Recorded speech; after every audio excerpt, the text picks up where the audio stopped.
ಸೃಷ್ಟಿಕರ್ತ ಬ್ರಹ್ಮನಿಗೆ ದೇವಸ್ಥಾನಗಳೇ ಇಲ್ವಾ?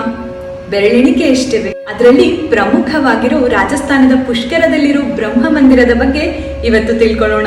ಹಿಂದೊಮ್ಮೆ ವಜ್ರನಭ ಅನ್ನೋ ರಾಕ್ಷಸನ ಅಟ್ಟಹಾಸ ಮಿತಿ ಮೀರಿದಾಗ ಬ್ರಹ್ಮ ತನ್ನ ಕಮಲವನ್ನೇ ಆಯುಧವನ್ನಾಗಿಸಿಕೊಂಡು ವಜ್ರನಭನ ಸಂಹಾರವನ್ನ ಮಾಡ್ತಾರೆ.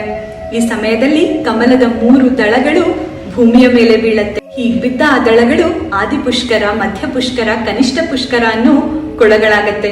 ಕಮಲ ಅಂದ್ರೆ ಅದೊಂದು ಪುಷ್ಪ.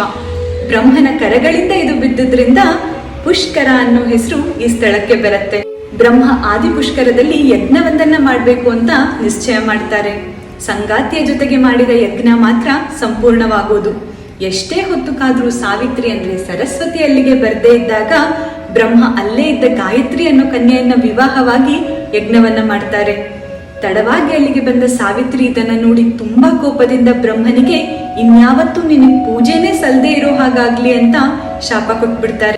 ಗಾಯತ್ರಿ ತನ್ನ ಕೈಯಲ್ಲಿದ್ದ ಅಮೃತ ಕಳಶದಿಂದ ಈ ಶಾಪ ಪುಷ್ಕರ ಕ್ಷೇತ್ರಕ್ಕೆ ಅನ್ವಯ ಆಗದಿರೋ ಹಾಗೆ ತಡಿತಾರಂತೆ. ಪುಷ್ಕರವನ್ನ ಬ್ರಹ್ಮನ ಭೂಲೋಕದ ಮನೆ ಅಂತಾನೆ ಹೇಳ್ತಾರೆ. ವಿಶ್ವಾಮಿತ್ರ ಋಷಿಗಳು ಇಲ್ಲಿ ಬ್ರಹ್ಮನ ದೇವಸ್ಥಾನದ ನಿರ್ಮಾಣವನ್ನ ಮಾಡ್ತಾರೆ. ನಂತರ 8ನೇ ಶತಮಾನದಲ್ಲಿ ಆದಿಶಂಕರಾಚಾರ್ಯರು ಈ ದೇವಸ್ಥಾನದ ನವೀಕರಣವನ್ನ ಮಾಡ್ತಾರೆ.